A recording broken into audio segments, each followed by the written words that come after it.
Yes, welcome to this channel, and I know some of you have been asking what is now coming in. Today I have one of the biggest man, and I think I've tried to know him for some period of time, but I've always looked for how do I get him. Today he's on the camera, and this is your guy, Triamble Ignatius, the business coach, the business mentor, an entrepreneur, and every time we come on this channel, we are always sharing ideas on how we can do businesses, and especially make businesses make money for us. Someone was saying that we don't make money, but we only generate money. Now, this is the why we are coming to this discussion, and we today have not been having this topic before, and this is the topic to discuss about agriculture. Much to deal with taking agriculture as a business. Many to discuss, and of course, we are looking at marketing, and this is the biggest challenge with people in agriculture. Finding market, finding buyers. You no longer people, just someone who has invested a lot of money, he has managed to harvest good crops, but I have my friends in Kasese, somewhere there in Western region, who have been complaining of vanilla issue, and this is another challenge for some crops which you cannot even, if the buyers outside there, they are not willing to buy, maybe you can channel them and eat them. No. Just imagine that you are dealing in such a crops. Or you are dealing in sugarcane, yeah, or cotton where you cannot eat. So what do you do? Now, when one thing that I need to assure you, to all people are listening to me, that there is nothing in Uganda and other people are watching you and the other countries where you tell me that there is nothing that agricultural produce has no market. That is 100% a total lie. Who doesn't eat food? Every day, that you are poor, you are rich, you have to eat food. So what comes to our mind? Our agricultural things have market, but the problem, farmers, they don't know where to sell. Find the market. Where to sell that thing. I'm here, but I'm not aware that my neighbor needs what I have. So there is leakage, a bridge connecting this farmer who is having easy produce. On the other side, there's no one connecting us. Factor number 2 is when it comes to getting a competitive market, having the power to negotiate the better price of agricultural produce. What I've seen here in Uganda, that someone says, no, I'm growing tomatoes, but I have no market. But when you look in Dubai, Middle East, they are growing, they need our vegetables from here. The question is, are the crops that we produce fitable for international market? That is where I'm coming. One, we are not meeting the demand. You have only 10 bags or 1,000 kilograms of tomatoes. A buyer from Dubai is expecting you to supply tomatoes like 1 ton per week. You realize you collect all the Kabarole farmers, you go to Mbale, you go to Kapchora, you collect it within 3 weeks, no one has tomatoes. Now, there's that challenge when it comes to volumes. Are you capable of supplying consistency? That's when you can meet market. Then another factor coming where you are saying, our farmers, when you look at what they are producing, bringing on the table, does not meet the consumption standards. What do I mean? Farmers, they are abusing the chemicals that we are using to manage diseases and pests on our farm. You find the farmer gets Mancozeb, for instance, like I've seen here in Uganda, gets Mancozeb, he mixes, sprays on the watermelon, sprays on the tomatoes. You go to those markets like Nakasoro, you look at or any market, you look at the quality of the fruit or the produce they are bringing. You find they are bringing it to the market when the fruits or the vegetables having fresh chemicals. Residues are there, white, like somebody just got flood, began splashing on, sprinkling on the fruits. That food is not fit for consumption. Now, what happens now? You are denying yourself an opportunity to get the premium price. No one will buy your tomatoes. So I want to assure farmers that, please, as you are doing farming as a business, put in the element of health. Okay. What you are yes, you are producing tons and tons of maize, you are producing tons of tomatoes, you are producing tons of onions, but are you meeting the quality standards that is needed on the market? If you are producing coffee, which chemicals are you using to manage diseases and pests on your coffee? At the end of the day, the final consumer will buy coffee and process it and take in the cup. Is it going to affect his health or not? Those are the things you have to consider. Now, when you look at the whole chain of production, when it comes to market, we need to look at value addition, look at also ethics when it comes to managing to the growing of that crop, so that the end user who is going to consume his life is not affected. His life is not affected. Now, when you are producing something of good quality, you will get a better market.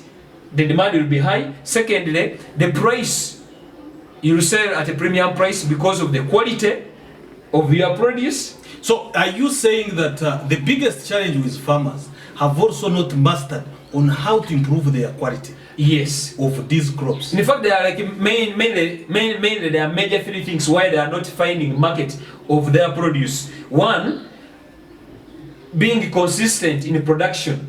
The volumes they are producing is not enough to satisfy international markets and even local markets. But why is it that there is cry over the market?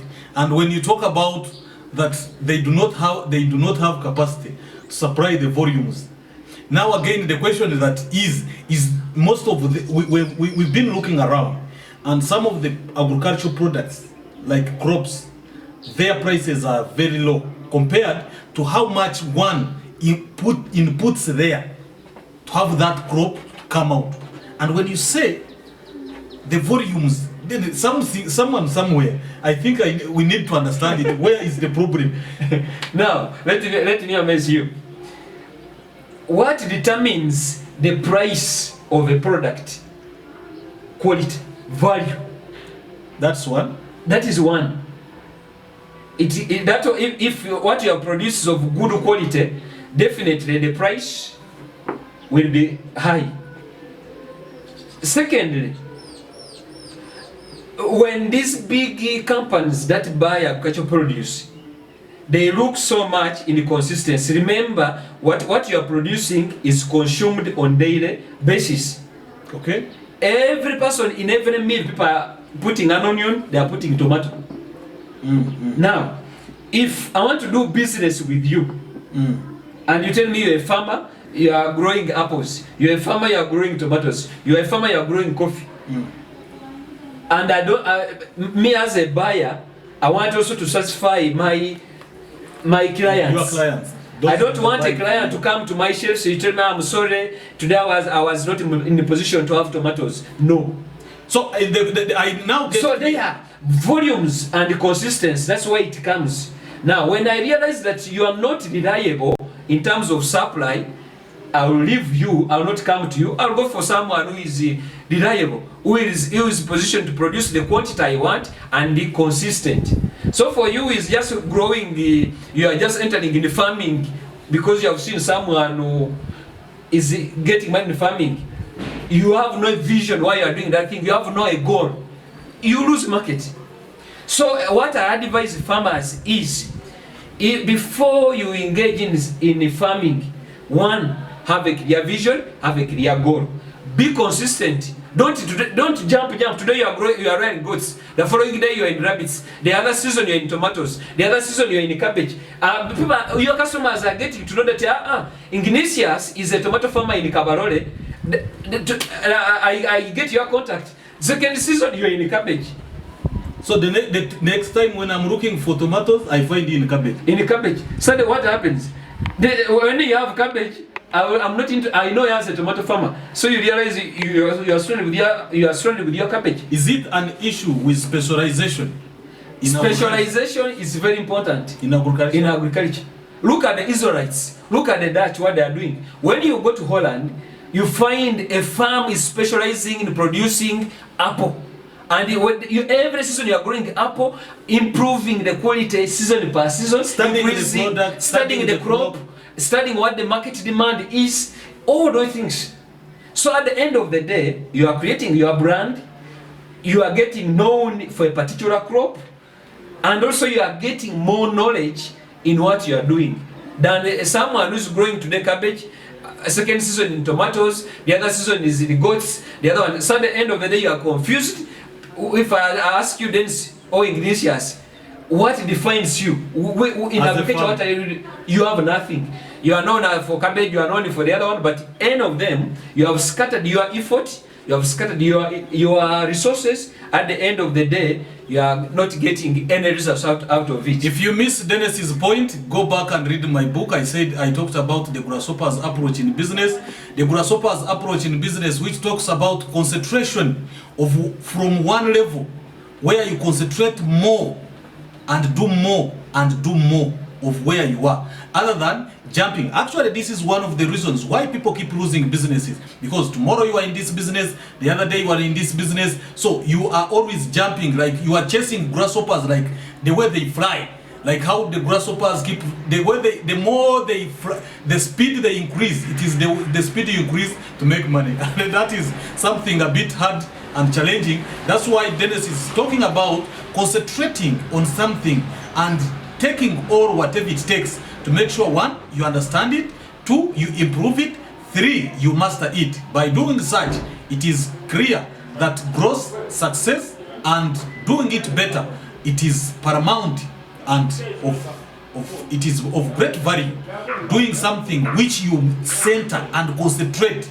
That's why actually in agriculture we have been, so I think maybe how does this also differentiate from the discussion about mixed farming? Because I feel like many people have felt like mixed farming is the best way to do, because if I lose a tomato, then I will harvest an onion. If I lose an onion, then I will harvest a sweet potato. That is in fact, that is gambling and lack of. Are you not buying the idea of mixed farming? No, I don't buy the idea of mixed farming. Why I say I don't buy the idea? I disagree with you on these grounds. One, why make you grow a quarter of tomatoes, then you have one rabbit, then you have another quarter of maize? Me, whenever I come in farming, I look at the value of the crop I'm growing, okay, and what I'll get at the end of the day. Are we together? Now, if you are gamble, you are saying you have to grow this one, a clear indication that you are not sure of what you are doing. If I'm sure of what I'm doing, I'll go in one thing, concentrate on it, get consultants where necessary, and I'll make it. Than having very multiple enterprises, they are increasing the costs of production, but at the end of the day, you are not able to achieve the profits out of it. You have 10 rabbits, you have a quart of tomatoes, you have another quart of maize. Somebody from nowhere comes and tells you, you know what, I want supply me 10 rabbits per week. You have only 10, you only supply for 1 week, you are run out of mother stock, you are nowhere. So you have lost the market, you have lost the business. Are you together? But if you would have got this other effort, the resources you have invested in a quart of tomatoes, in a quart of this, and put in one enterprise, expand it. And when you expand, you can sell like in production, go, then in the future, go in adding value, again like that. So you realize that with the time, you used to just grow and sell, but because you have given it time, and you are concentrating effort in one enterprise, you are able to save enough resources to go to another level of adding value. When you add the value, the tomato you used to sell a kilo of tomato 1,000, now you have added the value of making, maybe for example, like tomato sauce. You are selling dry tomato crisps. You realize that one tomato is giving you 100 grams or mils of tomato sauce. You are selling it 2,000. One fruit. But then someone who's just selling a raw tomato, one, collecting 10 and selling them 1,000. But what that one happens is because you have put your concentration in one area and you are making sure, doing more research to develop it more better and more better than someone who's scattering his resources, his time and his effort, but at the end of the day, you are achieving nothing. Well, brings us to the end of this discussion, and really there is a lot to learn. And I think for those that will need his for his guidance and maybe advice on agriculture, the contacts are down there. You will easily contact him on one-on-one, because we were trying to look at some of the areas how we can improve agriculture and do agriculture as a business, because agriculture is an industry which is still virgin and which can accommodate all millions of Ugandans. True. Actually, I'm sure that those who are on the street looking for jobs, this sector can consume you all. When we come back, we'll be looking at why and where do I, when and how can I make myself one of a proud farmer in Uganda.